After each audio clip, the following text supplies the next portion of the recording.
Whenever we do anything that's important, at the end of that wonderful journey, you know what you got to say to the people around you?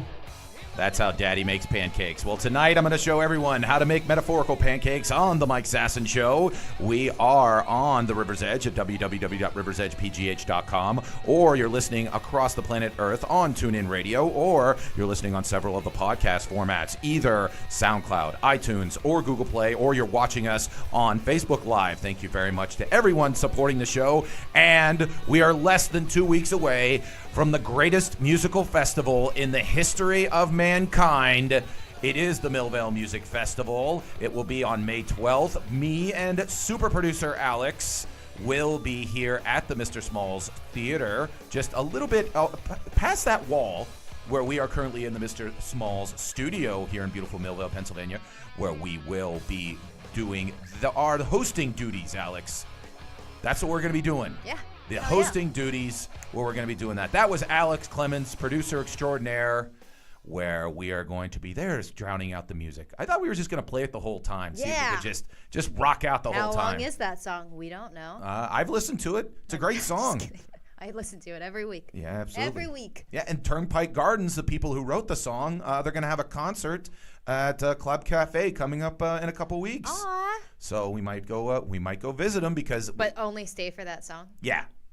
We'll just be, if they only introduce it as this is the theme to the Mike Sasson Show, and then the dun dun dun dun dun dun, and they're like, all right, see ya. And then we're just like, and we'll make a big like to do about it too. We're like, see ya, screw you, see ya, buddy. I don't think we have to say screw you. Oh, I might. Everything else I like. That's one thing. How do you got to know how to make an exit. You got to know like the proper way. Because one thing when you do comedy is people, when they I understand sometimes nature calls and you got to go to the bathroom, or, someone calls you on the phone and you got to take a message and all that kind of stuff. But I always love the same method. Like they do a little slouch. Like they think that I can't see them if they're slouching. Like all of a sudden I'm like, well, if they were fully standing up, then, then I would sit there and say, now I see you. But if you're slouching, then I have no clue what's going on. I think it's just more or less a way for them to say to me, hey, I apologize. I'm not trying. I'm so sorry. I'm so sorry, but I have to get away, and that's what we have to do. By the way, again, Alex, just so you know, is a first ballot Internet Radio Hall of Famer. She's wearing the purple jacket that is about, it's audio. I know you're not wearing a purple jacket right now. You're wearing a denim jacket. See us. You're wearing a denim jacket. Yeah, this is my badass jacket. It makes me feel like I could fight people. Really? I would say your leather jacket would be more badass. Well, yeah, but that's like my pretty badass jacket. You're a pretty badass. Yeah, this is like, yeah, don't mess with her. This is your lumberjack. I have like knives in my pockets and stuff. Really? Know? But you clearly don't have knives in your pocket. I don't know. Maybe you do. No, just bobby pins. Ooh, cool. Oh, okay. It's always a great day when you find bobby pins. Always a great day when you find bobby pins. That'd be a great name for a guy. Like if a guy was a name, hey, my name's Bobby Pins. There you go. I just named your kid. Bobby Pins Clemens. Boom. Win. Did it. I don't have a husband. Okay. I just chose to keep my own name. Okay. Or I had a baby out of wedlock. Well, what happened was actually my sister, and I told you this earlier, my sister, according to the wedding, she will keep her name, and the children will keep their name, and we'll keep the Sasson name because of a coin flip at the wedding. I was going to say, did they lose a bet? Yeah, it was a coin flip at the wedding. And the interesting thing is that the groom, Matt, his parents who were there were not told that was how that was going to go down. Oh, shit. And so the parents were a little bit not happy. So I think it's one of those things that you think, because they're both comedians, they're like, wouldn't it be funny if we just decided which name we would name the kids via a coin flip? I feel like honestly, my dad would be kind of happy if I did that. Like if I kept the Clemens name, only because like it's really dying off. We only have like 2 2 people, or maybe the only one person. Are you doubting left. that your older brother is going to be able to keep the name going? Well, he's not having children, so He's already decided he's not? he's definitely not. Really? He's already made He the decided proclamation. long before we did. Like he's already decided like I am not reproducing. Even though he'd be a wonderful father. Well, Yeah, he's not reproducing. that's a shame. I think wonderful fathers should reproduce because there are many terrible fathers that seem to find ways Exactly. to have like 900 kids. Yeah, but me and my sister are, like, oh, we're not gonna have kids, but really we're probably gonna have kids. Mm-hmm. He's definitely just not doing it. That's a having shame. it. Does he just feel that it's just a burden? I have no idea. He doesn't. He doesn't talk us. to you. Yeah. You should He just comes to the house. I'm not having kids, and then leaves. And we're just like, you know what? Thanks. It's Okay. Sunday morning. I didn't know if that was what we were talking about. We're all just cooking eggs and That's what we do. eggs and bacon. That's just what. Anybody else have any proclamations we need to make today? Anyway, so a couple things happened to me this week. What? I have to congratulate myself. Oh man, I thought you were gonna congratulate me. Well, no. So I congratulate myself. I congratulate you being the producer of the greatest internet radio show of all time. Right. So congratulations. Because I'm the producer. You are. Yeah. Of the greatest The internet. greatest radio show of all time because Alex is the producer. Oh, I have to add all that? Yeah. Okay. Congratulations for being the producer of the greatest internet radio show of all time because Alex is the producer. Yeah, I feel like you just shouldn't include the first part. Anyways, what did you congratulate yourself on this week? Well, I even forgot at this point. I'm so sorry. No, actually, I wrote it down. So Thank God. this past weekend, I did a benefit show I was the MC for a benefit show for a disease. And when I read the program, I had a difficult time pronouncing it. So congratulate to me, I emceed an event for 2 hours in which I never mentioned the disease. What was it? I don't know. Wait, you don't know what it is? Or It's just didn't know? something long. It was a really hard name to pronounce, and so I just Diabetes. I could pronounce diabetes, but I can't pronounce this one, so I just decided not to do it. So congratulations to me because I got through it. No one came up to me and like, hey, are you clearly just avoiding saying the name of the disease because you can't pronounce it? Now you know my whole life because I never say anyone's names. Because you can't pronounce them? No, just because I don't remember them. Well, how do you get around that? I have the problem too. I can't remember names. Hey, you just have to say hey really nicely, and then they don't care if you say their names. See, I think one thing that guys have in their back pocket is they could say, "What's up, buddy?" Hey, Do you you still doing? call people buddy? What? Oh, I call a lot of people buddy and pal. They must hate that. Hey, big man, how you doing? Sure. So, exactly. Better, I guess. Yeah, exactly. Do you do anything? I had a thing happen to me today where someone came into my store and they're like, "Oh my God, do you remember me?" And I'm like, "No." I had to say no. Usually I'll be like, "Yeah, I remember you," but I was not in the mood to like fake it today. But I did not remember the person. And then they told me, and they were like, "Oh yeah, I've been over your house multiple times, like for parties and stuff." I'm like, "How am I supposed to remember that?" Yeah, I was drunk. Come on. I was hopped up on goofball. Yeah. I was off. Why would you ask me that? I've had people actually come up to me and say, "Hey, you remember me?" And I'm like, "I apologize, I don't." And she'll sit there and just go, "Oh yeah, I was at Ham Bones 2 years ago and I saw you perform." And I'll just be like, "Thank you for performing." Did you see that happen? I know It's your like a microphone ghost microphone. Your microphone just decided to go limp.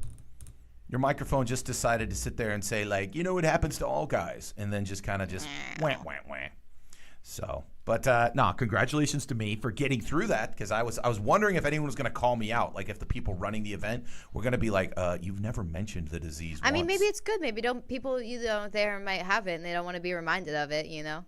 You know what? Now that I think about it through that suggestion, you're right. The fact that I didn't mention it, I think, helped people enjoy the evening more. Because who wants to be mentioning about a disease? Yeah. That's a super downer. One time I did a benefit for cancer, and like half the people in the audience were like people who like had direct family members with cancer. Not the best audience for comedy. Yeah. So they were all just, and it makes you wonder. It's like, okay, why did you pick comedy for this? You could have all just like done Night at the Races or Monte like, Carlo night. You know, someone sing music. Yeah, music Music makes everyone feel better. Or just a magician. You know, magician. Just a magician. A magician. That might. No one likes magicians anymore. You know what? I've always been anti-magician. I've always been anti. Because I'm just like, it's just, you fooled me. It's not fun. I think it's just like, I just don't care. It's like, this is the card I picked. Yeah, and then you're like, oh, I wonder how to do that. And then eventually you're like, wait, I really don't care. I'm never going to want to do this in my life. So. Or the worst is now they have illusionists. Illusionists. Where they have the people that'll be in a block of ice for like 4 months, and then I'm like, that's not a magic trick. That's just you're annoying. You're a dipshit. Yeah, but those people get magics. Like, you go to Vegas, David Copperfield is just like covered. He's still alive. I think. He's alive. He's a decently young man. I wonder how old he is. Really? Yeah. I'd always just thought he was like 70 my whole life. Yeah, because he's done an old art. Because it's like he was young and he was in magic. Because I'm not going to try to say magician again. You're right, he's only 61. Yeah, boom. He could be a G-DILF. No, he's not, though. Okay, all right. He's a creepy looking dude. There you go. He looks like an illusionist. There's people that look like illusionist. Yeah, there's one of them. It's like when people say, oh, you have a face for radio. It's like you have a face to be an illusionist. Yeah, that's not the greatest compliment someone can do. I'm going to start saying that to people. You have the face of someone that more or less for a living does weird stuff, and everyone's just kind of like politely just goes, yeah. Cool.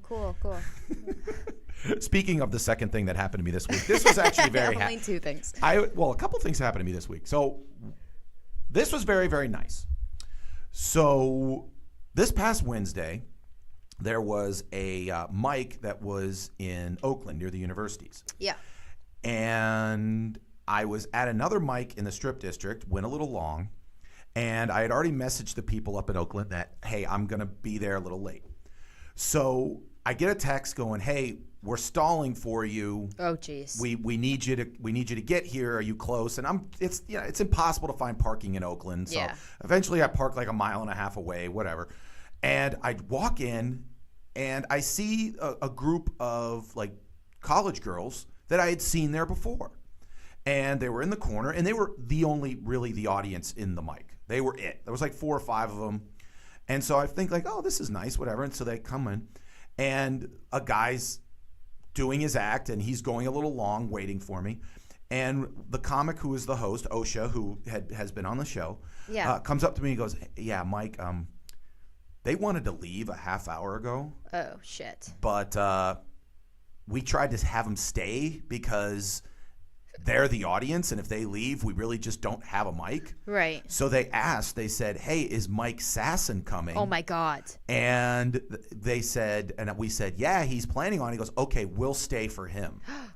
And so they were all waiting for me, and when I got up, they were all very excited, like, thank God, Mike Sasson's here. That's the cutest thing in the whole world. Yes, so I was oh my God, made you feel very good. It made me feel very, very good, and normally I was going to just throw that set away and just do new stuff, but I actually tried. Wow. Which was nice. And the thing was about it, which blew my mind, these were like really attractive college girls that were really like into my comedy. And so I'm kind of perplexed because when I was in college girls weren't into my comedy, but now these girls seem to be really into it. So I don't know what's going on. Did you do comedy when you were in college? Well, I mean, I tried to be funny. Weird jokes, and you're like that weird dude who just tells jokes all the time. And you're like, ugh, who's that weird dude who tells jokes all the time? No, I was a naturally witty, funny human being. At least I thought so. Oh. But no one else thought so. Right. Everyone else disagreed with that assessment of my personality thoroughly. Right. Which is why I was put into the friend zone a lot. Oh, Segue. That was good. Thank you. That was a good segue. Thank you. But again, to those ladies who are graduating from Pitt, I believe this week, thank you very much for the compliment. I really appreciate that. But so there's a viral video going around from Let's Make a Deal this past week. Full disclosure, I think it's fake. I think these two are actors. I think they're actors. I think they're LA is filled with like improvisers and actors and all sorts of people that are trying to get in there, trying to get publicity. I could see one of them getting on Let's Make a Deal because the whole point of the night, with the whole theme of the show is prom night. And so like, ooh, what if we're friends? I could just see it. If they are actors, they should be in movies. at least the guy, because like the sadness like that you felt watching this and like looking at his face was very, very real. So if you haven't seen it yet, we can you can find it on the internet. It's the definition of a video that's gone viral. Ugh. It begins with Wayne Brady. Wayne Brady, who I think asks some, really, if you think about it, a sexist question. Sits there and says, "Oh, how long have you two been together?" What should he have asked? Well, you sit there and say, "Well, are you guys together? Are you friends? Or how about this? Not even bring up the relationship." Yeah, that's true. You could do that. But he goes straight to, "So, how long have you two been together?" And she sits there and goes, "Oh, no, we're just friends." Or no, he says, "Oh, 6 months." And she goes, "Oh, no, we're just friends." And then he gets kind of exasperated, just kind of weirded out and all this kind of stuff. And then she starts laughing and giggling. She starts meanly laughing. Yeah. Very meanly. Like in a mean way, in a sense, like, you think I would be with this guy? It's like, no, guys, I'm single. I'm single. Yeah, guys, she says guys, I am single. Yeah, like looking into the camera saying that I am single. And you're right. It was very awkward the first time because you are just like, oh, you feel for this person. Absolutely. So much. Now, okay, which brings up a better point, because I was sitting there and I've done a bit where I'm trying to develop a bit where I sit there and I say that if you think about it, the name friend zone is a bad name for it, because both people in the situation, neither are acting as a friend should act. The guy in this situation is not acting like a friend, because if he sticks around with somebody who doesn't find him attractive but sticks around even though he finds her attractive, essentially what he's going to do is start emotionally manipulating. He's going to start to kind of like, "Oh, another bad relationship. Yeah, you're right. That guy is a jerk. You're right. There's, nice guys are hard to find and all that, and just kind of start playing the game of, oh, I'm the nice guy, but subtly kind of like, but I'm here for you, and all that kind of stuff, which again is not being a friend. You're being a manipulative asshole. Does it have to lead to that? What do you mean? Does it have to lead to the person being a manipulative asshole? If you have romantic feelings for the person, and you have made that clear that you have romantic feelings for the person, right, and the other person has made it clear that, no, I do not find you that way, and you stick around with hopes that someday this person will kind of a switch will turn and you will suddenly become romantic partners, and you kind of just sit there and again, just what if you lie don't in have the those weeds. hopes, though? That's different. Then you're not in the friend zone. You're legitimately a friend. Okay. But if you're in the quote unquote friend zone, then you're not a friend. You're and you stick around. That's the key. It's funny that there is like because it does have a negative connotation to it, but honestly, if you thought of the friend zone without knowing anything about this, you're like, that sounds like a great place. We're all friends here. It's the friend zone. Now, that's one thing that I would say, that like when you grow older, you get less and less quote unquote friends. You just have people that you work with, and then if you're married, you have your family, whatever. Right. You don't really have a lot of friends. Yeah. So if someone actually does want to make you their friend, that's actually a cool thing. But that's why I'm saying now, on the other hand, if you're the person in the relationship that has expressed that, hey, I don't find you, as a potential romantic partner, and you keep them around knowing that this person has romantic feelings for you, and kind of playing oh, we're just friends, but let me tell you about my boyfriend, let me tell you about my girlfriend, let me tell you about this, all this kind of stuff, then you're being a manipulative jerk. And really what you're doing is you're putting that person's genitals in a glass case, saying break to make sure you feel pretty. Genitals. Yes. I tried to make sure. I'm trying to keep it clean. Because here's the other thing. I've done this joke, and people have said, wow, Mike, that's a very feminist What was thought. the joke part of that? What do you mean the joke? Like, where's the joke in that? Like you didn't find a joke there? Well, I spoke it. I didn't perform it. You said it. I don't know. All the things that you said seemed depressing to me. More or less the way I present it as a joke form is I sit there and I say, by the way, clap if you've ever been in the friend zone, and half the people clap. I go, well, here's my theory. I'm going to throw it out there. There's no such thing as the friend zone. Here's why. Because if you're the person who you say, hey, I'd like to be a friend of you, I'd like to have sex with you, and the other person goes, nope, and then you stick around, essentially what you're doing is hoping that that person, and then more or less I do a physical thing where I go, you're just sitting there hoping that person has less and less luck with people and have horrible relationship after horrible relationship and has heartbreak after heartbreak until eventually that person just sits there and depressedly goes, okay, fine, you. Yeah. That's those packs, you know? Yeah. Just kidding. Yeah. That can also just be nice things. What would you rather call it? What do you think it should be named? Manipulative asshole zone, or just asshole zone. Because I feel like friend zone sounds like it could be like a fun place for kids to go, like Dave and Buster's. Yeah. You know? Like at the McDonald's like play place could be called the friend zone. Yeah. But now now becomes a sad place. Like, oh, I'm in the friend zone. Right. But let me ask you a question. A lot of people have come up to me and said, wow, that's a very feminist thought. I know of guys that have put girls into friend zones. So it's not necessarily women are the only people that do that. Yeah. I would say the vast majority have. Yeah, I don't know. That's never happened to me. I know. You're insanely beautiful in every man. I friend zone everyone else. I know. You friend zone. No, okay. So then let me ask you this question. So you know of people in your life or have known people in your life that now here's the difference. A friend zone is when they hang around and they then like go to your house or hang at this and blah, blah, blah. It's not like, hey, I know that person likes me and I'm nice to them, and if I see him in the hallway, I say hi. Yeah. I'm talking this person becomes like a close confidant, and they clearly are not into, and they are clearly into me, and I'm not clearly into them. Yeah. Do you feel bad when you know that ultimately they are not getting fulfilled, or do you sit there and say, hey, you chose to be here, it's up to you, buddy? Well, I feel like if you're defining it the way that you're defining it, then I wouldn't have people in the friend zone. Well, I don't really know, because I feel like at a certain point people are like, oh no, like I don't have feelings for you, let's just be friends. I'm like, I can't read people's minds.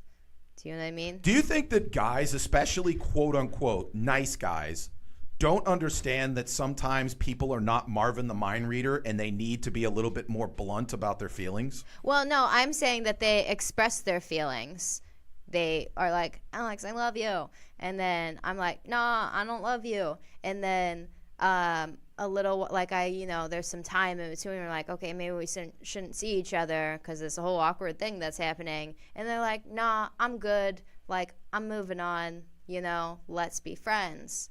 And then I don't think I don't think that person's in the friend zone. Yeah, because I can't really, I don't know if you're still in love with me, but it seems like you're moving on, and it's not like you express it to me anymore and like act on anything. Well, let me ask you a question. If you find out that person tells somebody, oh, Alex put me in the friend zone, but they come over to your house and they hang out and they party with you and all that kind of stuff. I'll punch them.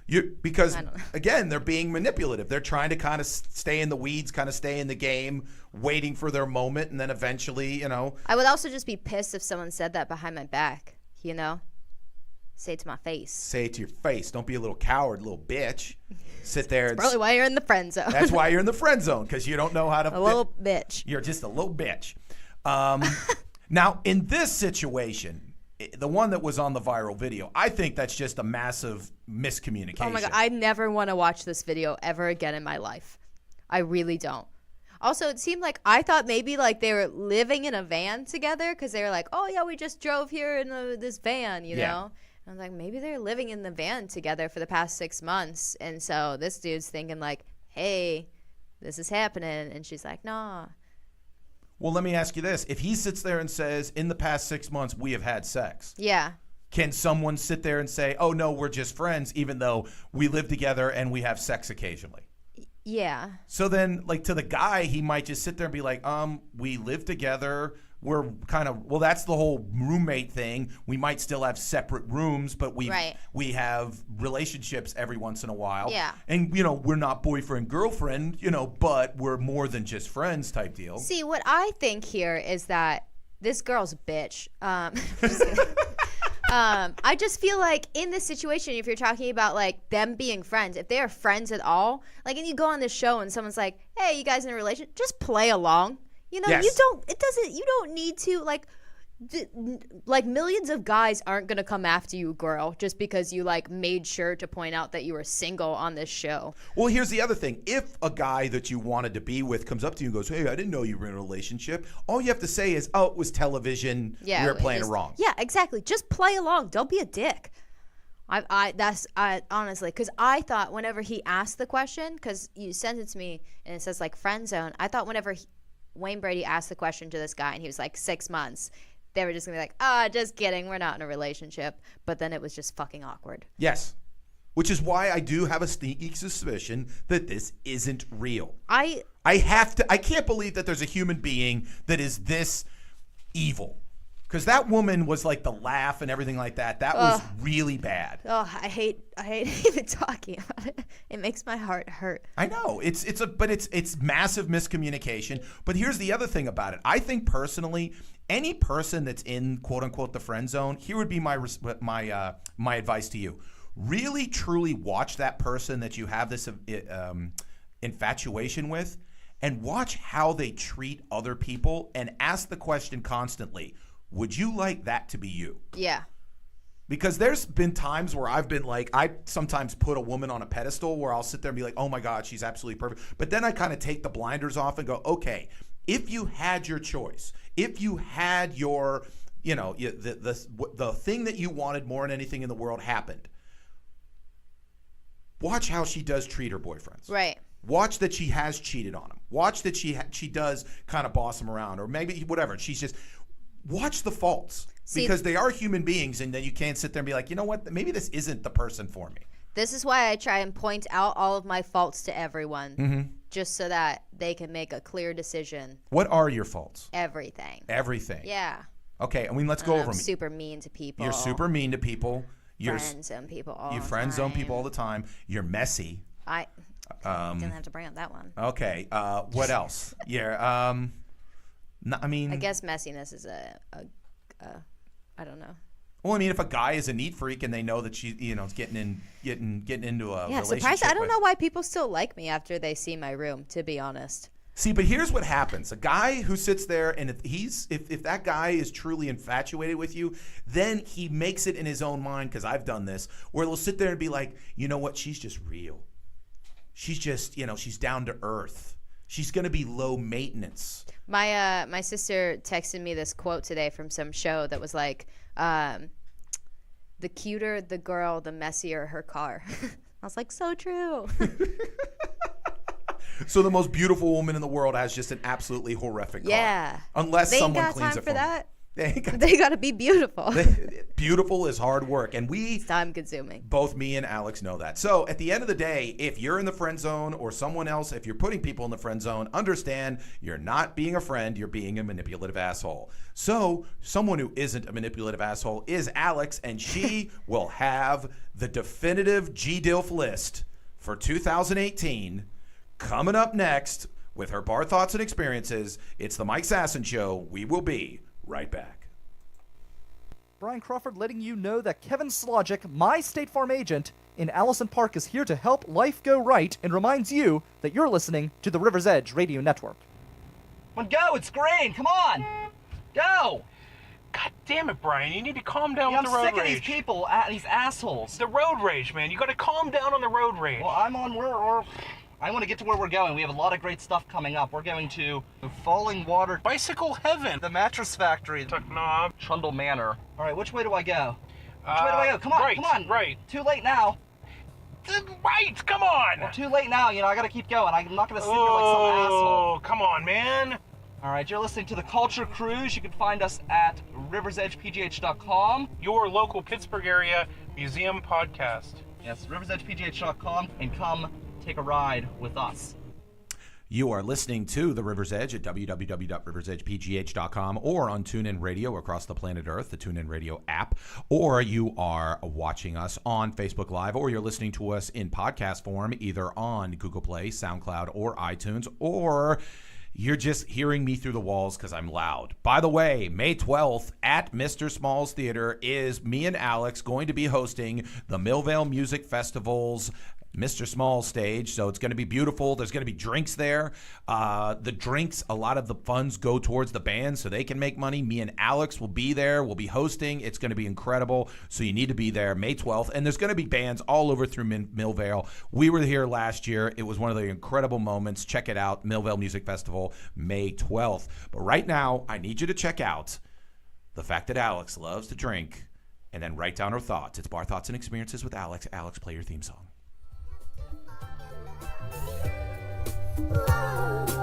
Maybe y'all can relate. My style's dope any way that you slice it. It's a fresh cut, hope that you like it. What up? What up, Alex? What is today's Bar Thought and Experience? It's all about G-Dilfs. Now, G-Dilfs, we here at the Mike Sasson Show, we have, I think you have pioneered the G-Dilf. You have. I really haven't. It totally exists. It doesn't matter. I tried to type it into Google though. But, Okay. All right, cool. All right. By the way, Alex, we have to. This. I'm like your hype man. Alex is the ultimate authority on the G-Dilf. You've heard of the Dilf. That's the dad that you'd like to get with. This is the grandfather you'd like to get with. This is that next level. Like you're at a Dilf level. You're like in AAA. You go to the G-Dilf level. You're in the major leagues. You're in the show. So Alex is a huge fan of the G-Dilf. Now, are there any rules for G-Dilfness? So I tried to only get people over 60. Tried.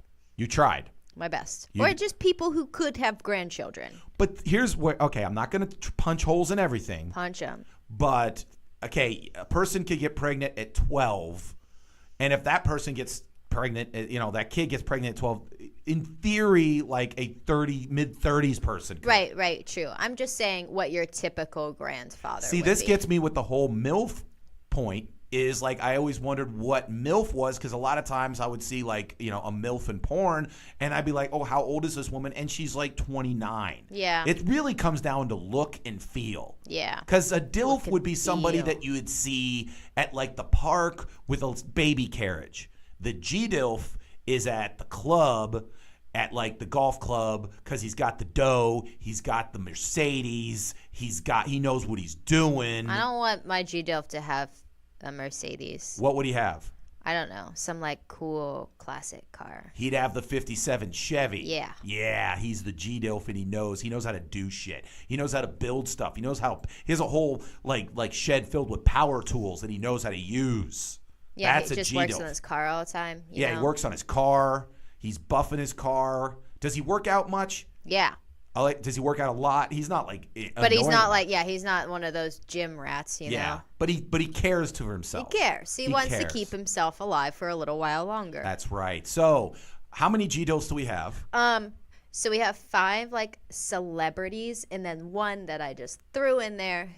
I don't know. I don't think most people know him yet. So. Okay. Are we ranking these G-Dilfs? Kind of. I have a number 1. Okay. So but all the other ones are kind of just mixed leading around. up to the number 1 Yeah, G-Dilf. yeah. Okay. Start it off So with. we'll start with our favorite G-Dilf, Tom Selleck. Get that mustache. What would you Get say? it. What would you say is the quintessential G-Dilfness about him?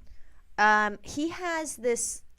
So besides his mustache, he has like a certain sexual confidence. I feel at all times. Okay. And like you can't get rid of it. I feel like most of these guys actually do. They have a certain kind of confidence to where they're like, Tom Selleck is 73. He's like, I'm 73, but I still got it. That's right. He has that confidence. By the way, if He's you ever rocking that mustache. one of the greatest TV openings of all time, the Magnum PI theme back in the 80s. That was Baby making music, and that was that show just so dripped with testosterone. Initially, they were going to remake Magnum PI and have Matthew McConaughey play the Tom Selleck character. I think Matthew McConaughey chickened out because he knew there's no way he's filling those shoes. Yeah. So, the king of the G-Dilfs, Tom Selleck. Well, not the king because he's not my number 1. Ooh, he's not. No. Okay, but we're leading up to the number 1. So what is he? Is he the OG G-Dilf? Yeah, he's the OG G-Dilf. Okay. He's like, everyone's favorite G-Dilf. He's everyone's favorite. Go ahead. Let's see. Sam Elliott. Okay.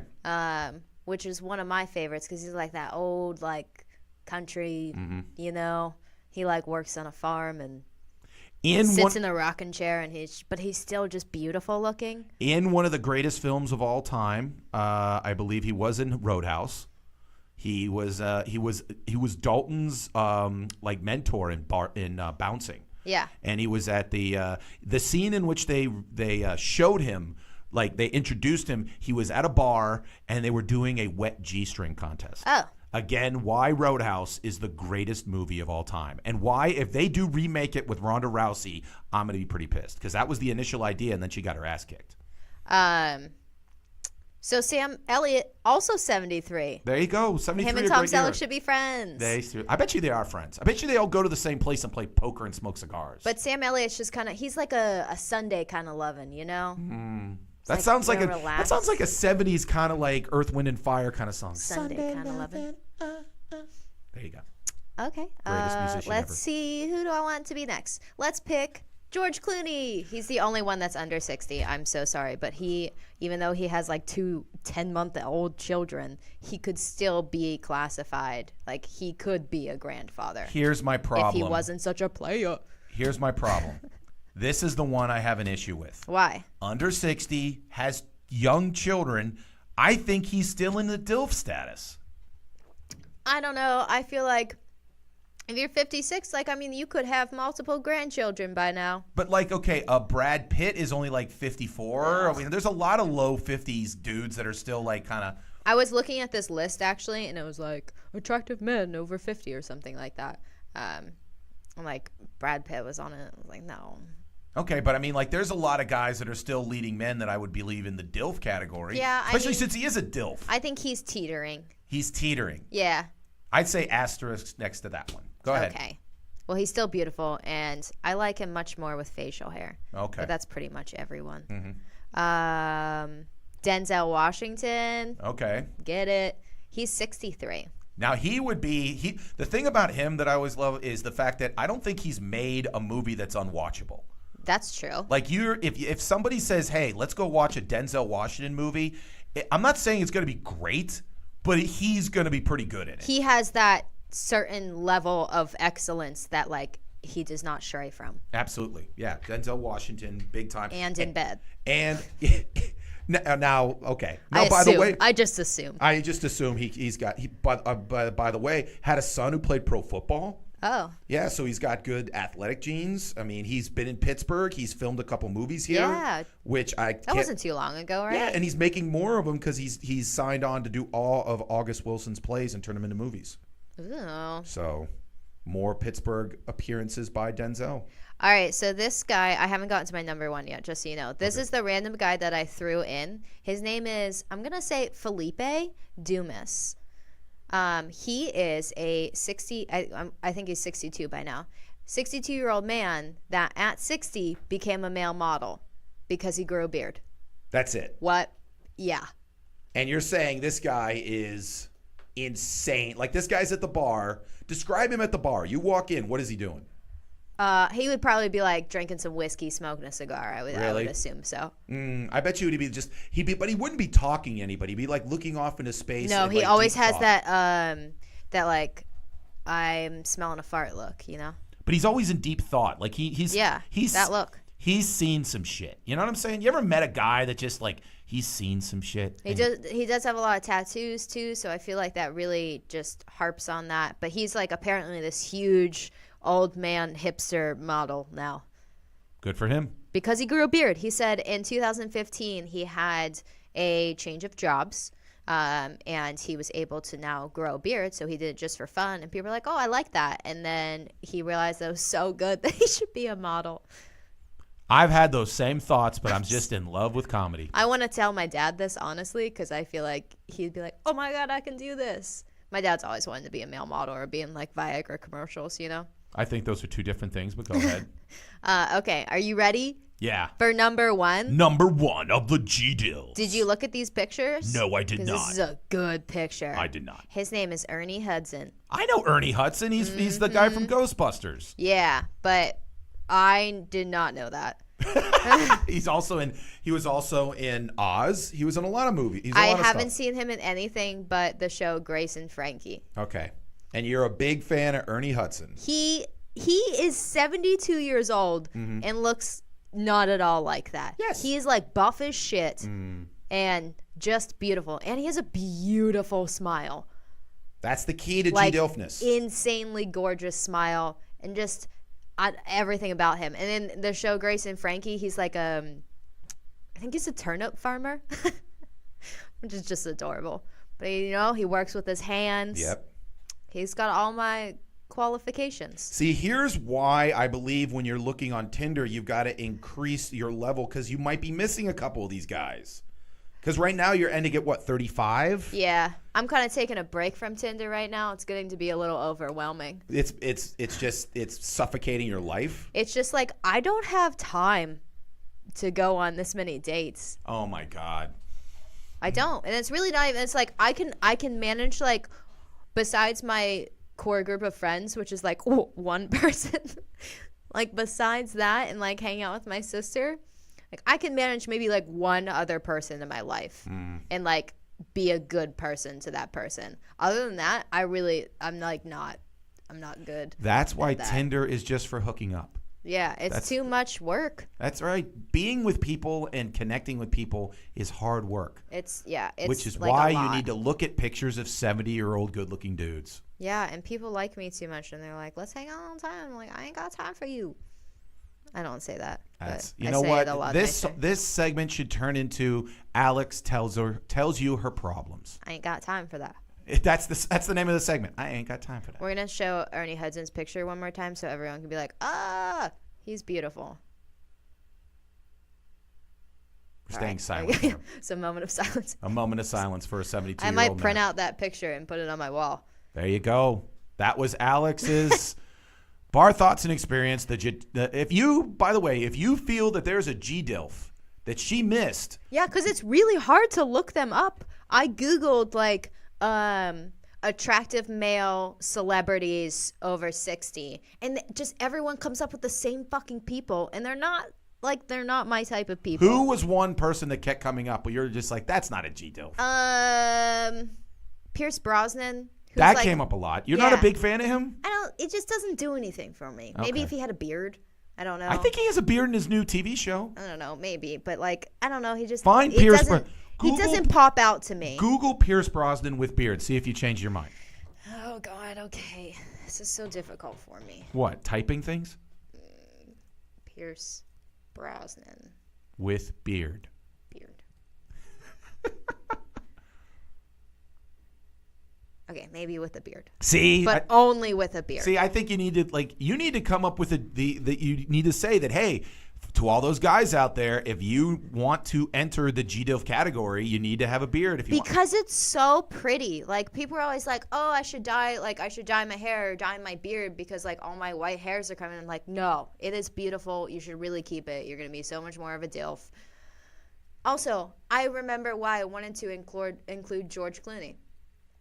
Because he's totally going to be a G-Dilf once if you're saying he needs to reach like a certain, even if his kids are 10 months old. Mm-hmm. So whenever they're 20 years from now, when George Clooney's like 86 or 76. I don't do math. 20 plus 56.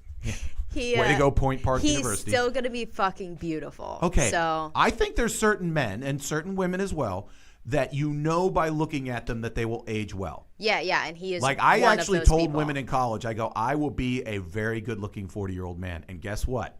Oh my God. I was right. There you go. Big time right guy right here. Let's do your segment. Doing my segment. It's a brand new segment. Play my theme song. It's the same theme song.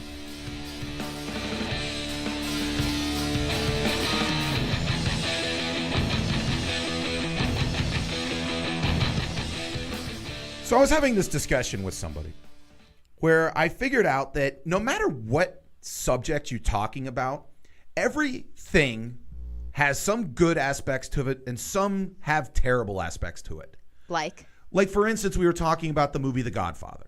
And I feel that movie is amazing. And this guy sits there and goes, no, it's too long. It's freaking boring. There's not enough boobs in it. It's not that freaking exciting. I'm bored every time I watch it. I hated it. And I I'm just like, love that that's one of his qualifications, that there isn't enough boobs in it. well, these are the type of people I hang out with. But the thing is that you know what? He's not wrong, which is why I have a new segment called Great ? That sucks, which is I take a subject and I break it down with the 5 things that are great about the subject and 5 things that suck about that subject. Do it. Today's first subject is college. Oh, I was going to say The Godfather. Okay, no. Cool. Yeah. All right, so college. Ready. Number 5 thing that's great about it, you set your own schedule. When I was in college, I would tell my people, they were like, hey, we have this class. It's Math 103. It's 9 a.m. I go, can I take it in the summer? They go, yeah. Like, I'm not waking up at 9 a.m. So guess what? Most of the time, especially after like my freshman year, Mike didn't wake up till about 10:30. Well, because Mike's a badass. That's how Mike did it. So, but the number 5 thing that sucks about it, you have no money and no car. True that. So that's what sucks about college. You're sitting there going, hey, I have all this freedom. No, you don't. You have no money and no car. Number 4, great thing about college, everyone agrees that you're doing well. Like anytime you go to like Christmas or holidays or you're telling people what you're doing, you sit there and say, yeah, I'm a sophomore at University of blah, blah, blah. And everyone goes, oh, that's great. That's wonderful. People are happy about that. What sucks about that, number 4, unless you're studying communication sciences, which is what I was doing. Oh. In which people were like, what the hell is that? And I had to pretty much answer, I major in eligibility. So, number 3 things that's awesome about college. It's a consequence-free environment.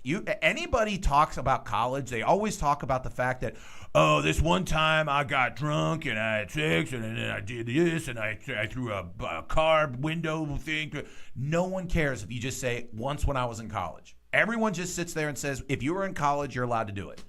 You do gay stuff. Oh, it was in college. Oh, I did crack cocaine and killed a baby. Oh, you were in college. No, everyone assumes during those 4 years, it's no holds barred, do what you got to do. Number 3 thing that sucks, though, about college, those except to the campus cops.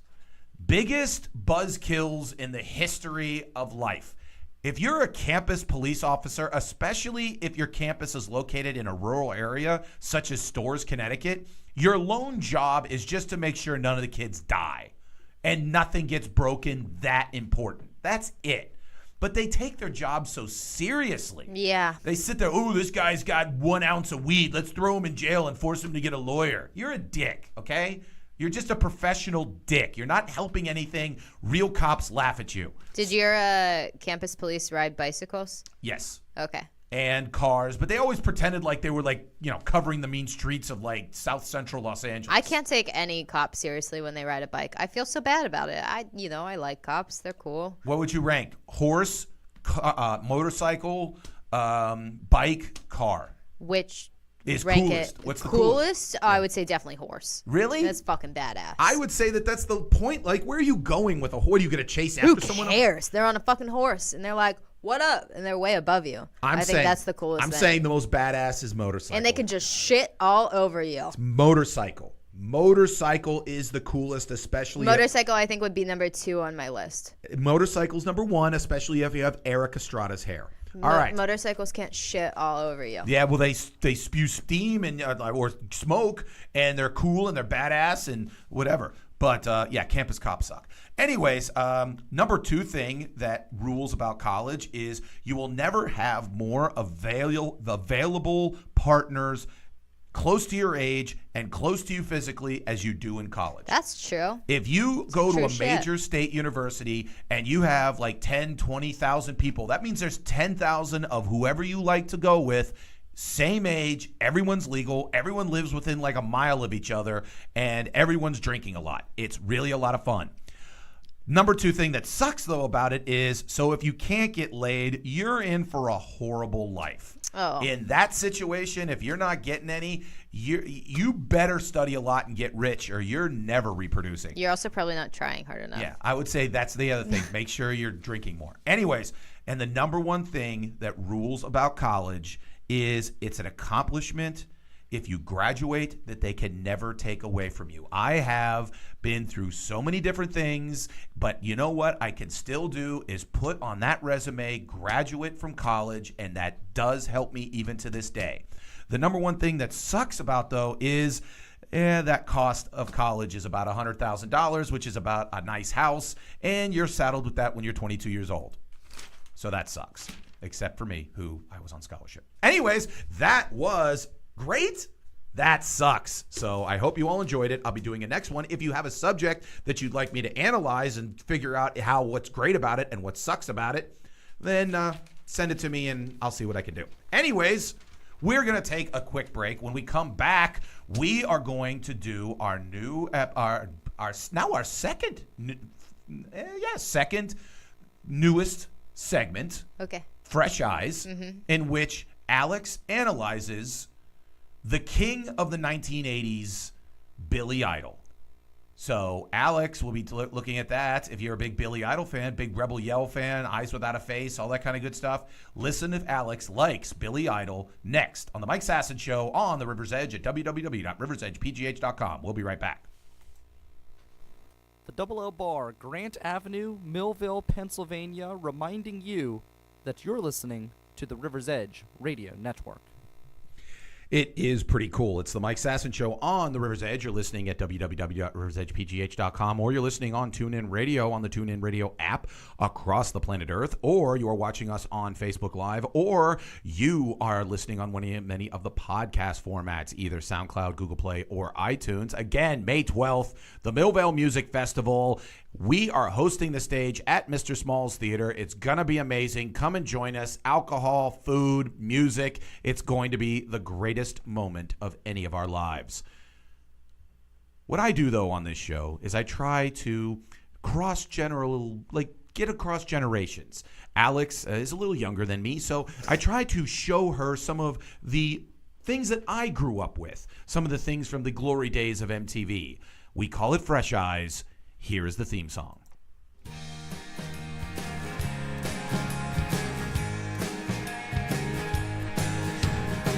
There's no love like a country girl with money. All right, now you're mouthing it just to rub it in that you, whatever. Love that song. Love that song. Well, if you were to do a Mount Rushmore of the 1980s MTV, which was the glory days of MTV, when it was the cultural force that pushed everything forward for music and pop culture and everything. One would be Michael Jackson. Another one would be Madonna. And the third person would be this person that we discussed today, which is Billy Idol, which is weird because the fact of I can't describe to someone who wasn't there how big this guy was. This guy was everywhere on early MTV, and it was just video after video and hit after hit. And throughout the 1980s, I sent Alex 3 videos just to give her a taste of what he was. 1 was Rebel Yell, 2 was Dancing with Myself, 3 was Rock the Cradle or Cradle of Love. What are those 2? Anyways, so he was actually a part of the punk rock movement in England, and he was in a band called Generation X. He then went solo, moved to New York City, took up the name Billy Idol, which initially the way he got it was his teacher said he was idle, meaning he was not moving around and he wasn't really doing anything like that. And he wanted to just kind of stick it to the teacher and call himself Billy Idol in that way. But there was already Eric Idle from Monty Python, so he was like, well, I'll be Billy Idol, like the idol of millions kind of deal. Yeah. So he went forward with that. So in 1981, he came out and became this fusion of punk and rock and pop, and he was part of what most people now call the second British invasion, which all of those British bands of the early, that really dominated MTV back in the early 80s before kind of like hair metal took over. So, Alex, had you ever heard of Billy Idol before this? Yeah. Had you ever seen these videos? No. Okay. So, with Fresh Eyes, Yeah. let's go over each one of them. Let's go over the first one would be like kind of his signature song, like the song that he actually just recently played this song with Miley Cyrus at the iHeart Music Festival, Rebel Yell. Okay. What did you think of that video? What did you think of Billy Idol in general? I don't mind him as much as everyone else, but don't would not go out of my way to listen to him. Okay. As a look, do you think he's an attractive man? No. Okay. He looks like a cartoon character. You think do you think so? He doesn't look real to you, is what you're saying? Like his haircut really just ugh. I just like just the things that he wears. Like if you were going to make a cartoon character of like your typical like rock pop star, it would be that. Yes, he does definitely. I mean, again, stereotypes come from somewhere. Yeah. So one question I always have is that, you look at, like, again, early Van Halen, Billy Idol, Michael Jackson, these kind of guys, they wore what would best be described as outrageous clothing. Now, today's rock stars, jeans and a t-shirt on stage. Yeah. Or, maybe more nice designer stuff. These guys were, kind of out of their way. Is there any part of you that appreciates the fact that they cared more about fashion or a little bit more eccentric? Or a little bit. I mean, it does seem fun. If I was going to be in a band, it would be fun to dress up like that. But also, I really don't think it's necessary. Okay, so the Rebel Yell video, the song Rebel Yell, what do you think of it? I don't mind that song. I have to listen to it at work all the time.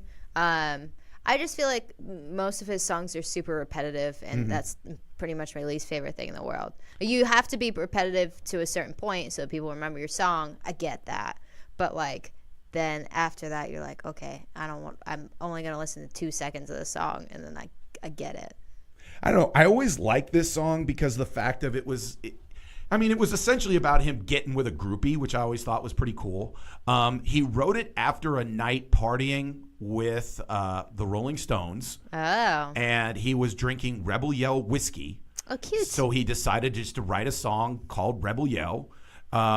It's a song that I can imagine. I've never seen him live in concert, but I could imagine the MILFs especially, because this would be a MILF. Oh, hell yeah. This would be a MILF-rich environment. Like MILF anthem right there. Yeah, MILF, because they would imagine that back in 1984, they would get into the hotel room with Billy Idol, and they would be getting after it, and in the midnight hour. I do like his voice during that, I think it's, it's very raspy. Yes. And nice. Yeah. I like that, but, there's not a part it of you. makes me want to try and sound like that, but I know I never will. What do you think of the sneer? That's the other thing that he was famous for, was kind of the arrogant kind of look, like that in this picture that you sent me. Yeah. It does, I feel like, maybe make him a little bit more attractive, but still I don't want any part of him. Okay. But it was a typical kind of 80s kind of performance video. It kind of showed. Now look in the camera and do your version. Good? You look like you're taking it. I think that's bad. Yeah. I'm not doing good. I got a good one. Look at it. I got more of an Elvis. I don't think I can do it. And the other thing was the fist. He was big on the fist. He's like, yeah. So yeah, violence, yeah. I'm sure that's exactly how it was. Yeah, but violence. Well, then he was really what he was. He was like the best looking punk rock guy that anybody had ever seen. Yeah, because typically that's punk rock. Sad. Yeah, because he was mostly the people were like, yeah, punk rock guys are kind of ugly. So he kind of was the best looking, the pretty boy of them. Yeah, he was the pretty one. So that's kind of what he did there, and then they kind of scrubbed his music and went from there. Now the second video was Dancing with Myself. Yeah. What did you think of that? What, I don't know what in the actual fuck this video is. I don't understand why any of this video is what it is. Describe it to people who maybe have never seen it. He's just walking up this building and singing, and they're as he's walking up, each floor you see into these people's rooms, and it's just really fucking weird shit happening in each room, and completely different scenes in each room. And then as that's happening, there's these zombie people climbing up the building trying to get to him, and then he gets to the top and the zombie people reach him, and he uses this weird voltage thing and zaps them, and they fall off of this building. It's real gruesome, and then because they're zombies, they just get back up and start crawling again. But and then they get to him eventually, and then they start dancing in the most 80s dance in the history of the world. Why is this what you chose? Who was sitting in the room with you when you're hey, yeah, there's this song that I want to do. It's called Dancing dancing by myself. Yeah. And I want to have like a bunch of zombies and like really just weird shit. And like, Because that's not how it happened. nothing. Here's how it happened back then. Because remember, this is early days of MTV. Okay. Nobody knew what the hell to do with music videos. Right. Most of them were performance. So a lot, like literally, people were coming right out of art school and getting jobs directing videos because no established directors. I just feel like I could create a better video for this song. If you were in, it's kind of like it's all timing.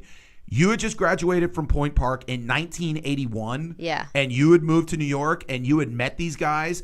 No legitimate director wanted to direct these things. You could have made a huge career because a lot of modern directors that are now real big in like big time movies started as music video directors. Yeah. And so what happened is some art school guy went up to him and said, "Here's what I want you to do. I want to put you on a building. I'm going to make you look cool, and people it's going to be Zombies and all shit." And he's all coked up and just banging strippers. Yeah, and zombies. Stuff. He's like, "Zombies are cool. Yeah, I like it." And he'd drink, a fifth of vodka, and he'd pass out, and they'd be like, "All right." And then he'd show up, be like, "We're going to electrocute you because you're so high voltage," and all this other kind of stuff. See, like, I actually kind of like this song, which makes me sad about this music video, because the whole time I'm just like, what the hell is going on right now? And it made me not even, like, it made me have a different perception of this song now. Now when I listen to the song, I'm like, ugh. But the video was huge. The Yeah, video was I absolutely huge. Now, the third video, which I think of the three, this was the song of like 1989, 1990. Yeah. Like it was everywhere on radio, everywhere on there. And the ironic part was it was done after his motorcycle accident. He almost lost his leg. Oh, damn. Which is why if you see the video, they only shoot him from the top up. Right, yeah, And there's he's nothing. not necessarily in it, which is, again, 1989, 1990. They were like, well, then we need an insanely hot chick. Yes. So, describe the video of everyone for Rock the Cradle. Basically rape. Well, but who's raping who? Yeah, exactly. That's the fun part. So this nerd dude is just chilling in his apartment, and then this girl knocks on his door and is like, "Hey, my mom lives down the hall. Can I listen to this tape in your stereo?" Which makes no sense. No sense. But also what makes like less sense is she just walks right in, goes right up to the stereo. I'm like, how the fuck do you know where that is? You creeping on this dude all the time? Just Possibly. puts it in, and he's like, "Can I help you with that?" And she's like, "No," and then just puts it in, like blasts it. And the dude, she's like dancing, stripping like crazy. She's just being real sexual, and he's like, "I don't know what to do. I feel real weird. I've never seen a girl in my life." That's his emotions, and he like hides in his bedroom and like peeks out at her and stuff, and then the music is like so loud, it knocks all the plates off his wall, and he cries, and it's so sad. But then she, for no reason other than she just wants to have a glass of wine, decides to take his wine, and that's what spills the wine on her shirt. Oh no, she poured herself that wine. I know. She opened up a bottle of his wine. And Yeah, like, she didn't ask. She's just like, "Hey, I'm having wine. Guess what I'm..." I think the plate part was my least favorite part, though. It made me so sad. Like, I feel like those are his grandmother's plates, and she just knocked them all off the wall, and he's just crying. And then he spills wine on her, and she's got to take more of her clothes off. And then he's like, "I still don't know what to do." And then she crawls to him. He's crying with the plates. Right, and then they just kiss, and then And then the dude who's going to actually kind of leave, be with him, so he goes, "Is Devin here?" and he's like, "Oh my God, yes, please take her away from me. I don't know what the fuck this girl is doing in my apartment." So this 19-year-old girl, robbing the cradle, How do you actually... know? Wait, how do you know she's 19? Because Is that the whole thing? Well, the whole point of the song is supposed to be banging young girls. Oh, right. And then the model, I found out who the model was because you Google model in the video. And at the time, she was 19 years old. How old was the dude, though? I didn't Google him. I mean, the whole time, it's such a weird video because, one, I did not like the song. Two, it's a video that at least makes you want to watch till the end. Like the other ones, I had a really hard time watching until the end. But this one, like, okay, you need to see what happens. You have to find out. But also, the whole time you're thinking like, dude, just make a move, like just get in there. But then you're also thinking at the same time like, oh my God, this random girl just came into this dude's apartment and like dancing all crazy and stuff and then kisses him and leaves. Like if a dude did that, nope. No, if that was a dude, if the genders were reversed in this video, no one would be happy about it. Maybe in the 80s because no one fucking cared about anything in the 80s. But well, that's what I wanted to say. It was funny because I was talking about this segment to a buddy of mine, and I sat there and I said, yeah, I show her videos from like the 70s and the 80s, and I try to get – and I go, well, just explain to her that back then – 0 fucks were given. Yeah, apparently no one cared about anything. Yeah. Which, like, is nice. That's cool. But, like, they don't hold up. Okay, so in terms of what you've seen so far, would you rank this high or low, or what would you say? I guess higher than most of the other ones. I didn't hate it as much. But really, like, Dancing by Myself is the only song that I like. If someone handed you tickets to one of his shows, like at Star Lake Amphitheater or Stage AE, would you go? For free? Yeah. Sure. Just to get my hands on some MILFs. Just get some hands on some MILFs. Probably some DILFs there, too. Maybe, but I feel like they're probably, like, the DILFs are probably in the back just like, oh, what the fuck is my wife doing now? Oh, my God. I'm trying to think. The most MILF-filled show was Rod Stewart. Yeah, obviously. Oh, the MILF level at that show was so many 45, 50-year-old women that were tan, that worked out, that were trying to just relive 1978. And it was just, if you like my body and you think I'm sexy. That's one of the funny things was about the Billy Idol performance with Miley Cyrus was Miley Cyrus has a better voice than Billy Idol, but Billy Idol has the rock star swag. Yeah, like that's the difference between I think like when you see the Taylor Swifts and the Miley Cyruses and the Katy Perrys and all this kind of stuff, they have a great voice, but they don't have the David Lee Roth, Billy Idol, Axl Rose, Vince Neil, just don't give a fuck, gonna do all the drugs, get having the time of our lives swag. Yeah. And if there's anything that I miss about today's music is kind of there's no rock stars anymore with that swag. There's some hip hop stars like Jay-Z's got more swag than you could possibly ever fathom. Okay, he's got the, hey, I have all the money in the world, the hottest chick, and I even cheated on her. Whatever. But there's Dave Grohl, no swag. I love his music. I love Foo Fighters music. No swag. I can understand that, I guess. You can understand why there's no swag. You can understand why I miss it. Why you miss it? There's not a part of you that would get back. If let's say Alex is 24 years old, boom, in 1983 at the old, I don't want to be alive in the 80s.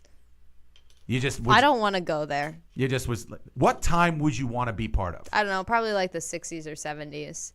Skip over the 80s. Yeah. I'm just like in a coma for 10 years. What did you like about this? What do you like about the 60s and the 70s? I don't know. I feel like I like more music in the 60s and 70s. And, I just want to go to like Woodstock and stuff, Everybody I've talked to a couple people at Woodstock, was a giant pain in the ass. Pain in the butt. Mud everywhere. Mud everywhere. Really rainy. Everyone was being, the traffic was terrible. But again, it was like, hey, I went to Woodstock. Right. That's it. Yeah. Boom. Win. Victory. There he goes. That was Fresh Eyes. Thank you very much, Alex, for watching that. Hey, you're welcome. Anyways. You should thank me. I should. I did. Guess what? I should and I did. Anyways, now we go to news and notes from the world of entertainment, sports, and weirdness. Play the theme song.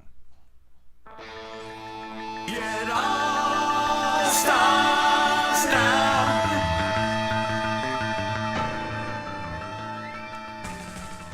Our first news and note is this past weekend, Michelle Wolf, the comedian, hosted or did she didn't really host. She was kind of just like the comedian. They always bring one in for the White House Correspondents' Dinner.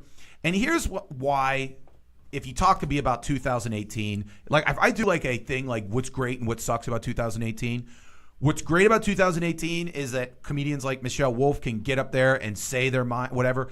But what sucks about 2018 is now everybody is overanalyzing everything that she did. I watched her 20-minute set, and it was a solid, from a comedian standpoint, it was a solid set. It was no holds barred. Yeah. I mean, she pulled no punches. She gave zero fucks. Zero fucks Which given. I think, if you're not a comic fan and you're constantly watching modern comedy and you see especially a female comic give zero fucks, it really can be jarring to old people. And I really think the fact that you saw this 32-year-old intelligent, hilarious comedian fucking just destroying everyone in the room with no fear. There were people in that room going, oh my God, I can't believe I'm watching this. Because if you read, everyone's the furor over the she did what every comedian in the country would love to do, which is just call out all of the hypocrisy of the people in that room and in government. Get it, girl. Get it. And she did a great job. But it's so funny. Like, I read this article, and I shouldn't have because it encourages them to make more articles. CNN wrote this thing, the five things you need to know about Michelle Wolf's, blah, blah, blah. Yeah. And they were all like, one, she was a bully. And I'm like, no, she was a comedian. You. She was a comedian. She's like, she didn't read the room. She didn't care. Exactly. She knew if she read the room that she would have done the most mundane, vanilla BS. She would have done essentially what the Oscars is. Right. The Oscars is someone reading the room where they're like, okay, everyone, no one wants to break the secret that all of this is kind of bullshit. So let's all just kind of play along that this is important. No, she sat there and went, I'm not here for your entertainment. I'm here to call your ass out. Thank you very much. So that's what she did. Peace. Drop the mic. Drop the mic. She should have dropped the mic, by the way. But You can't drop the mic that she was using. Yeah, she was like a little thing right there. By the way, I saw her perform. We saw her for the Louis C.K. show. Did we? She opened for him. Yeah, I honestly forget for the most part that we saw Louis C.K. So Yeah, where did we see him? I don't remember the Pete. The Peterson Event Center. Yeah, and she was one of like 3 openers. What did she open with? That she opened with a local reference. I have no idea. I don't remember that she was there, let alone what she opened with. She's originally from Hershey, Pennsylvania, and she mentioned that she's a Steeler fan. And it was the week that Landry Jones was going to face the Patriots. Oh, no way. So she sat there and she goes, I'm a huge Steeler fan. And everyone went, woo. And she goes, we're going to get our ass kicked this weekend. Did I go, woo? No, I don't think I was one of those people. I think you were just sitting there going, Mike, I fell like 3 times down the steps. I can't imagine why I have more head injuries. And I'm just like, you need a helmet. We should get Alex a helmet. Please don't. Let's do a I'd rather just die. Okay. I think you just need a helmet. Anyways, this headline really spoke to why the world is completely screwed up. Goldman Sachs, which, by the way, is not like very valuable ball sacks. That's not what that is. It's actually an investment bank. And they wrote a report in which, like, all these biotech firms are trying to get money to, like, cure shit. And they were like, I don't know if that's a good investment, because this is actually what they said. Is curing patients a sustainable business model? Because their point is, hey, it's not. If we cure them, then they don't keep paying. Yeah, that's pretty much all of medicine, I feel, right? Yeah. So the point being is, like, this isn't a good investment. Yeah, it's great for society if we cure cancer, but there's no money in curing cancer, only in cancer treatment. Yeah.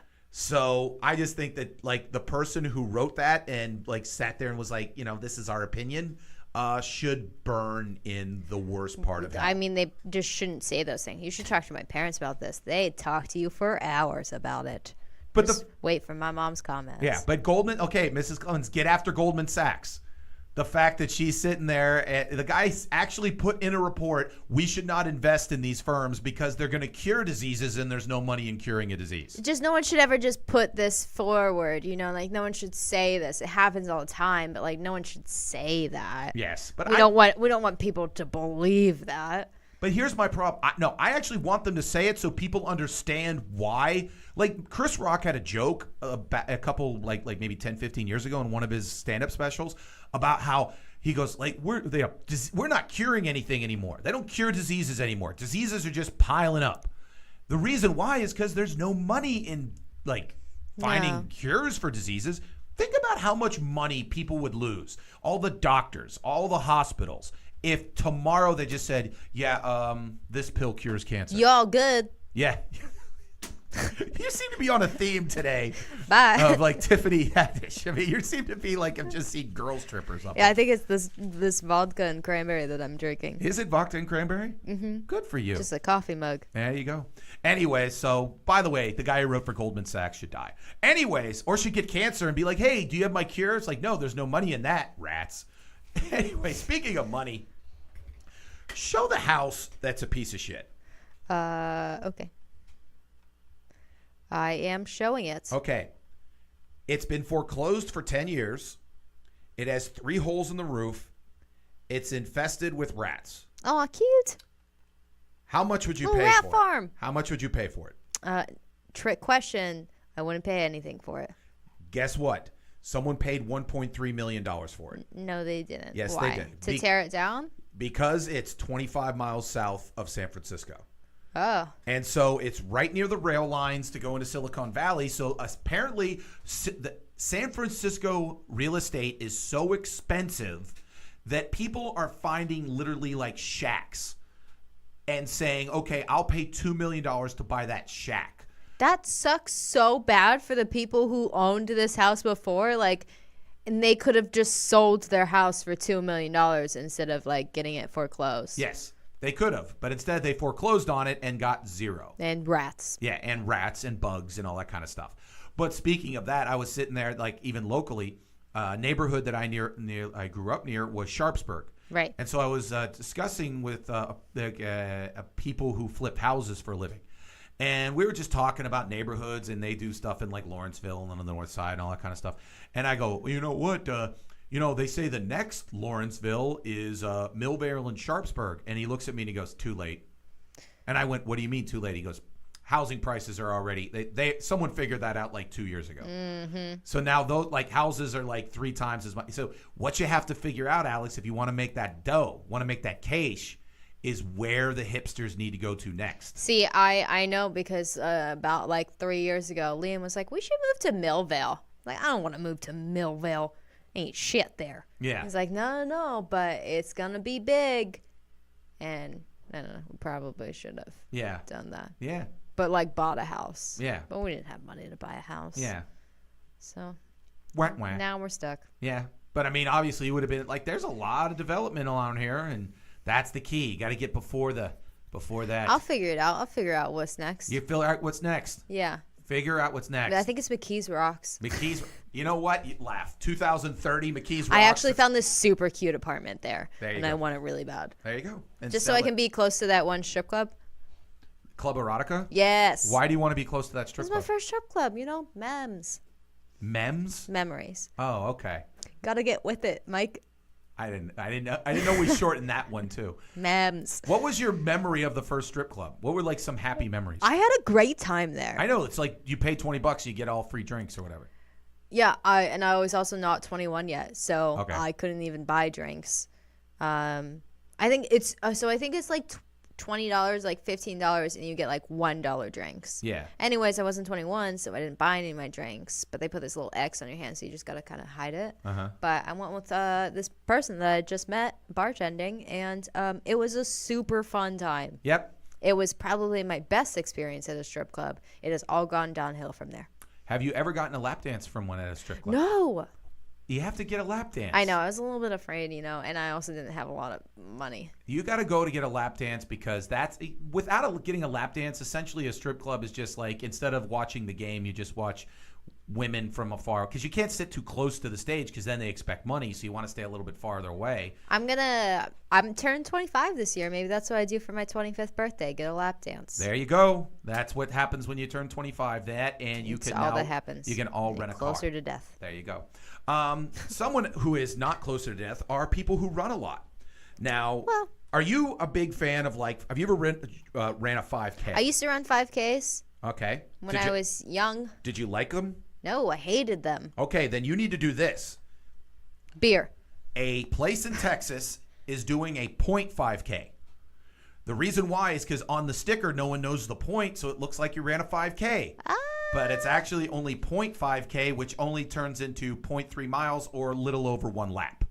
I could do that. There you go. It's in Bourne, I think. Texas. But here's the thing to help you out.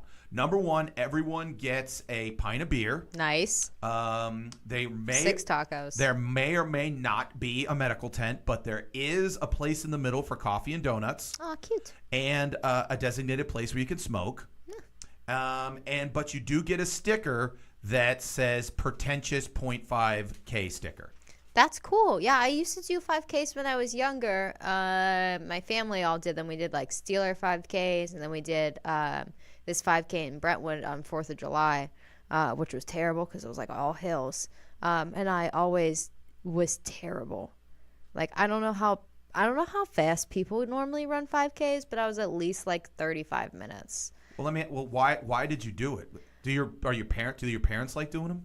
No, my dad especially did not like doing Then them. why did you do it? I have no idea. I think that they just wanted, to I don't know, really. Just keep us fit. I don't know. I also did track when I was in 8th grade, and I ran long distance, and I lost every single one of my races. Like not like just by a little bit, like last place in every single race. That is the thing about middle school track is there's typically like a few people that are good, and then there's always Then there's me. There's a couple people that are not real good. I just wanted to, join track for the men. How did it work out? Not good. Okay, well there you go. But again, maybe you could go down to Texas and be part of the 0.5K. I'm going. Now this is more your speed. That was good.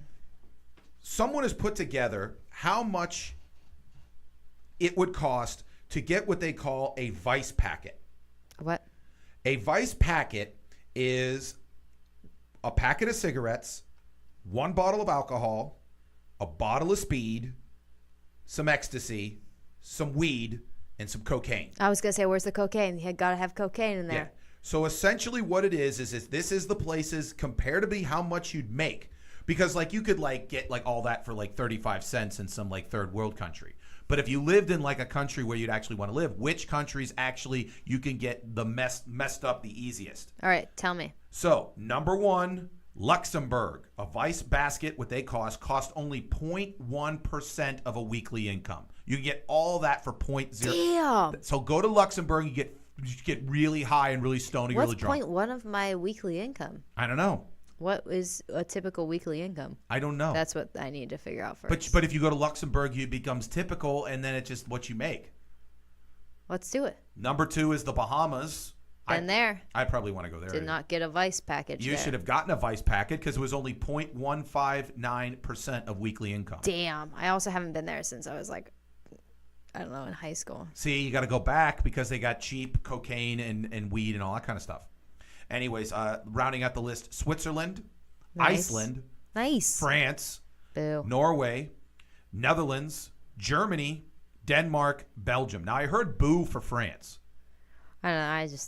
I like France in some parts, but other parts I don't. You I'm not went a to huge France fan. in college. Yeah. You didn't like it.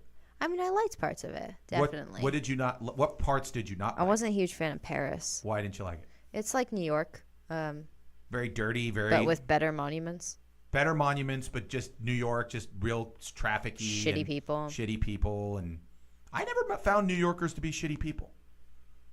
Maybe they just treated me better. I don't know. Yeah, maybe you're just not paying attention. Or maybe you're just used to shitty people. I think I'm used to really nice people. I'm used to people being very nice to me. I think everyone's very nice to you. I think everyone treats me horribly. And so when I go there, I'm like, oh, that's how people are supposed to treat people. I'm so sorry. I know. I've heard. I might have lived. But that might be better for you. Then you don't have, I live the you worst don't life get ever. hurt as much. I think you're Because you're just used to it. Oh my! I've grown a callus to all of my feelings. So, but maybe I need to go get a vice packet so we can take care of that as well. Honestly, I wish that people just sold, like there's just drug dealers who are like, got your vice packet. I'm like, hell yeah. You'd have to go to like 50 different people to get all that shit. That's honestly how we're gonna make America great again. Yeah. That's how you do it. I honestly think that, like, one of those people who just opens up, like, one of those toolboxes or, like, your vest or something, you're like, got your vice packet. Or just This is all you need ever. If you don't want any of it, give it to your friends. Or just like a big box that you get it on every Saturday night, and it's just like it's filled with your favorite bottle of Monthly subscription box. Boom. We're the greatest businessmen Except maybe ever. like weekly, nightly subscription box. I don't know how fast you're going through all these things. Who knows? All right. Scott Purdy had a problem. He was he got his feet hurt. Who's that? He's the guy. Don't worry about it. He's a guy. You'll describe him. Okay. All right, and then you'll eventually know the picture. Scott Purdy he needed to get some pain pills. Okay. And so when he got these pain pills, something interesting happened to him. He turned gay. I hate this dude. He claims that because he took pain pills, he now is attractive to men and attracted to men and is not attractive to women anymore. So, and this is real, they contacted Pfizer, who is the pharmaceutical company that made the pills that this man claims made him into a homosexual. And Pfizer, so dumbly, instead of just saying this guy is an idiot, wrote a form letter where it said, yeah, that is actually not a side effect that we cite as being part of, taking this pill. Like, no crap. No crap, you don't become gay because you take a pain pill. I'm just worried of the repercussions of this guy's idiotness. Seeing as like people are like, I want to be gay, and I'm going to take some of these pills. Or someone who says, you know what, I'm not going to take pain pills because I don't want to be gay. And you're like, you need to take pain pills. You're in Right. desperate pain. You're like, Right. no, being gay would be more painful to my parents. I'm just going to stick with the pain. God, this dude just looks like a huge douche hole. And he holds Like just his face, ugh. You want someone to have sex with his face. Just He to really show- isn't attractive to women, but like that's not the pain pill's fault. I'm sure that you looked exactly the same beforehand and no one liked you. And this is just an excuse for you to be like, why don't women like me? Well, how about this? How about he's just like he's been gay all along and his parents are like, Also that. oh my God, you're gay. And you're like, oh no, it's these pills. They made me gay. Yeah, I can see that too. Yes. But you would see no woman ever wanting to have sex I with him. can't see anyone wanting to have sex with him. No really. man, no woman, no anything. Nothing. Nothing. Nothing. Pain pills or no pain pills. Ain't nothing gonna make me have sex with that man. Yep. Even if he had wonderful pain pills. Speaking of things that we want to consume, McDonald's Do opened you want to up. consume pain pills? I don't know. I Sometimes. don't like pain pills. They I don't- make me sick. I don't know. Maybe a whole box of them so I don't have to wake up. Anyways. Jesus Christ. So McDonald's has opened up a brand new corporate headquarters in Chicago. And with that, they have a special restaurant in their lobby, which I think is pretty damn cool. If you've been overseas. When you went overseas, did you have McDonald's overseas? I did. I think I had it. I can't remember if it was London or Paris. One of the two. Well, overseas, they actually do curtail the menu. They have like the basic stuff like Big Macs, but they do have local stuff. Yeah. Like in Hong Kong, they have a super spicy chicken, or in France, they have like a certain type of salad. In Brazil, they have a certain kind of strawberry sauce McFlurry, all this kind of stuff to, and also they have different like types. Like I remember talking to a friend of mine who was from India who sat there and said like Indian McDonald's are like 4-star restaurants. They're absolutely spectacular. So what they've done in the lobby of the new McDonald's corporate headquarters is their McDonald's serves all of these foods from across the world. Huh. So they have like That's so cool. yeah, so they have all of the different stuff from Hong Kong or India or the chicken stuff, all this kind of stuff. And here's the thing that gets me. The first day they tried this, they ran out of half the stuff because so many people showed up wanting to have it that they were like, yeah, this is, which gets me to this point of like McDonald's, you've been worried about losing people for years and the solution was right under your nose. Yeah, why don't you just do that everywhere? Certain places I don't think it would work. Also, make an adult like play thing. You want an adult friend zone. Yeah. What would be in the adult friend zone? I don't know. Fun things. You get to drink. I still feel like it would be very similar to the kid friend zone. But I think you're just there's like alcohol here. I think you're describing essentially just like Dave and Buster's. Yeah, but like I want slides and shit. Okay. You know. I hear you. I want those little walkways where you can they have the little windows out and you can wave to your parents. Yeah. You just wave to your friends. But see, one of the things about it is, which will always hurt my feelings, is because I was large at a younger age, I was over the size limit, younger than the rest of my friends and stuff like that. I'm so sorry. Yeah, so I couldn't go in there. I was not. Yeah, you literally could probably still go in there probably at this point. I'm gonna try. Yeah, there you go. And then I remember one of the positives though was I could get on the Thunderbolt and the grown-up rides. Cool. At Kennywood, You're so cool. in preschool.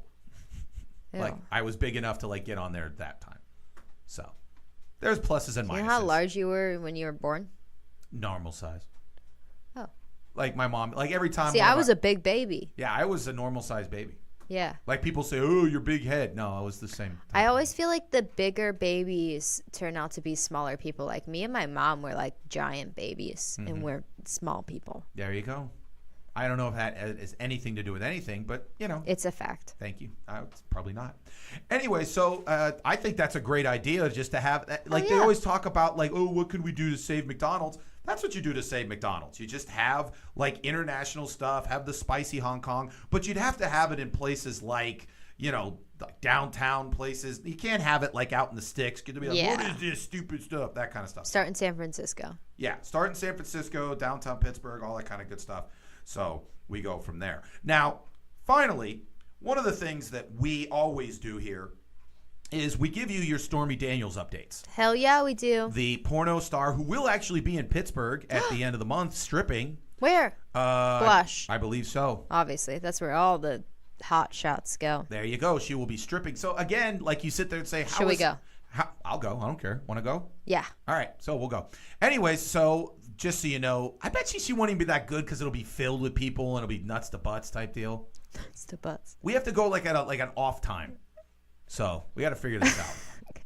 So I don't know. I want to be nuts to butts. You want to be nuts to butts with dudes at a strip club? Yeah, that'll be hell yeah. That'll be a lot of fun. You've been drinking too much. Anyways, so just to give you your Stormy Daniels update, she's actually done very well with now her real job, which is performing sex acts on camera. This is from TMZ. Stormy just released her first new movie since the Trump scandal broke, Stormy's Secret, in which the described MILF goddess plays a writer looking to get those creative juices flowing. MILF goddess? Yeah, she's a MILF goddess. I want that status. There you go, at Stormy's Secret. Do you think you'll be a MILF?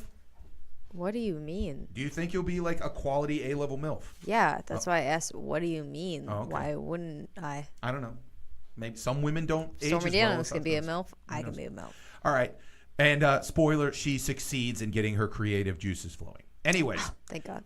In the teaser clip posted on her website, she has already tracked more than 150,000 views in 2 days. It's been live. More views than the previous 2 videos dropped on the site combined. Jesus. Christening the Cougar and Confessions of a Buttaholic. I honestly would go see Confessions of a Buttaholic. It sounds like more like an Oscar winner. I want my job to be just naming porns. Which one? I think Christening the Cougar. I like Confessions of a Buttaholic. Yeah, that's definitely my favorite. Yeah. Daniels has said she's never stopped working in porn, but had to take a break on on-camera work due to, and I'm not making this up, a riding accident. What was she riding? I don't know. Anyway, she's back now and vows to knock out even more flicks in 2018, include one called The Fillet Show. How old is she? She's in her late 30s. She's 38, 39. Oh, damn. What do you mean, oh, damn? I thought she was older. Yeah, I mean, well, this whole thing with Trump only happened 10 years ago when she was 28. Let me see how old. I'm doing it already. Okay. Stormy Daniels' age. 39. You're so right. Yeah. I remember the reason. Also 5'7". The reason she's 5'7". Yeah, so she's decently She's tall. a children. Just one. Just one child. Of course, they all have children. And it just says, but typically when you look up a celebrity or whatever, it says children and they'll say their name and their age. It just says children 1. Yeah, that's not it. Well, I said this and no one thought it was funny except me. A couple weeks ago, there was National Sibling Day. Yeah. And one of the porn stars had a picture from when she was a child with her siblings. Yeah, didn't we talk about that? Yeah, and they tagged her. And I'm just like, you know what? That really makes for a interesting day at the office the next day. Stormy Daniels has great boobs. She does. Do you think they're real? No. But she does have a body that would have those type of boobs. Yeah, but I like if they aren't real, she's doing it well. There's certain women that like you could tell like that. I feel like she's definitely had a nose job. Yeah. But not in the good way. Yeah. She's gotten cheap ones. I believe her breasts are, fake. But she has, like, there's certain women, that's one thing about, like, fake boobs. You got to make sure that you get boobs, even if they are fake, that fit your body type. Definitely. Because there's some women that, like, have 0% body fat, and then it looks like they've got 2 softballs under their skin. And that doesn't look good. You gotta get the boobs that match the body frame. That's the Mike Sasson helpful hint of the day. Boom, win, victory. Did you have HBO as a kid?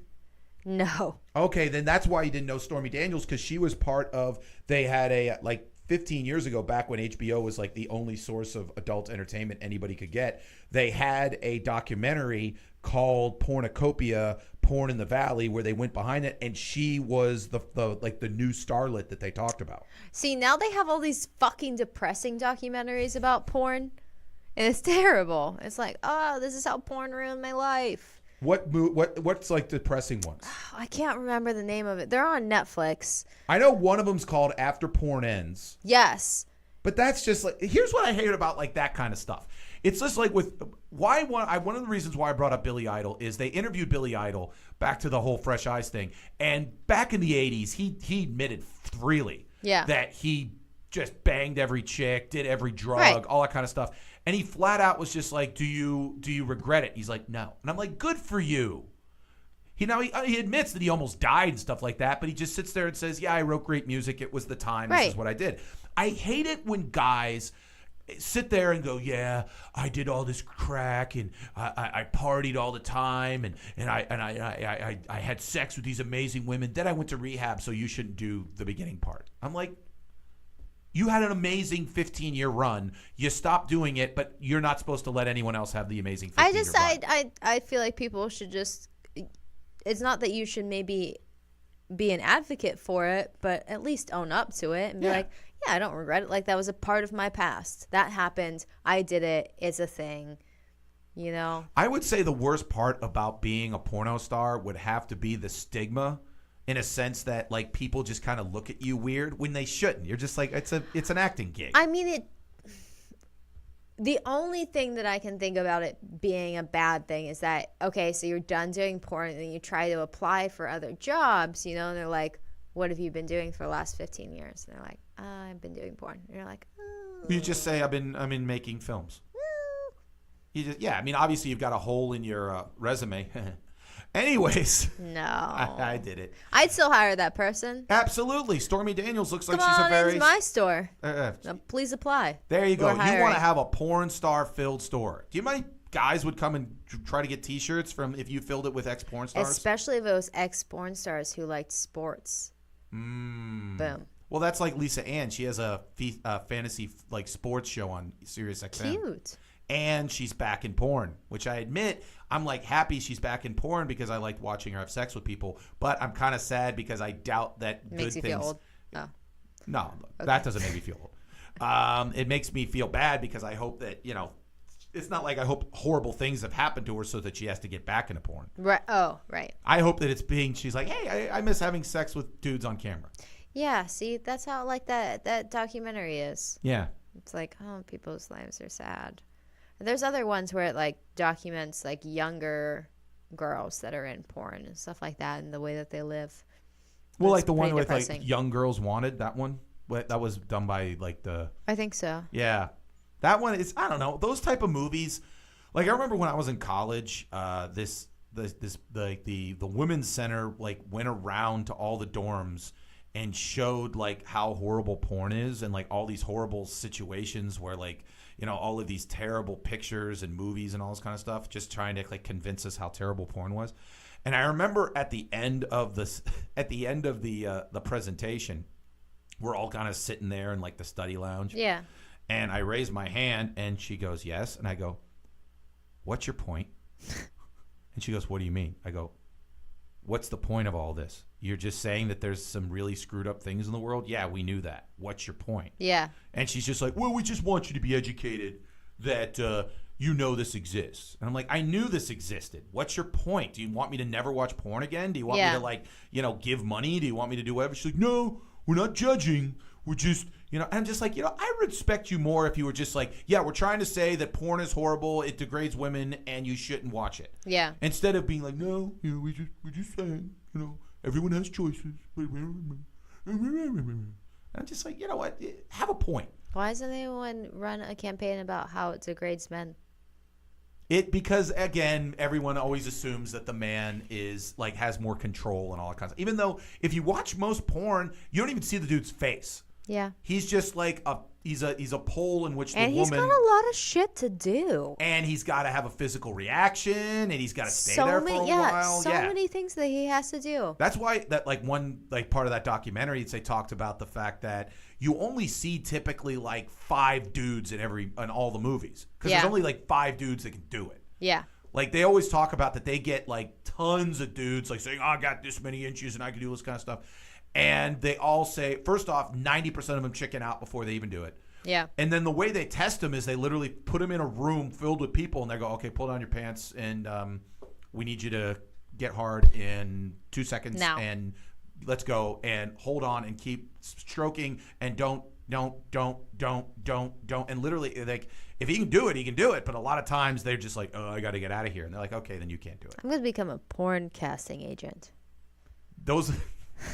That means you'd have to own a porn company. Right, yeah. Yeah. Or just work for a porn company. How would you cast both the men and the women? Yes. What would be your criteria? Would you just be like attractiveness, willingness? What do you think makes a great porn star? I would definitely say a lot of willingness over attractiveness. Yeah.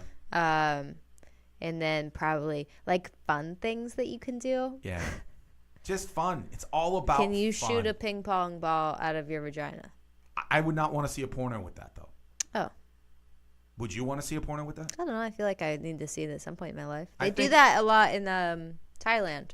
Well, you know what? If There's a bunch of shows like that. There you go. Thailand, a hell of a country to watch pornography. That was news and notes from the world of gossip, porn, and sports. So thank you very much. Now, our last segment, which is Comment Your Ass Off. So any of your comments, we will read them right now.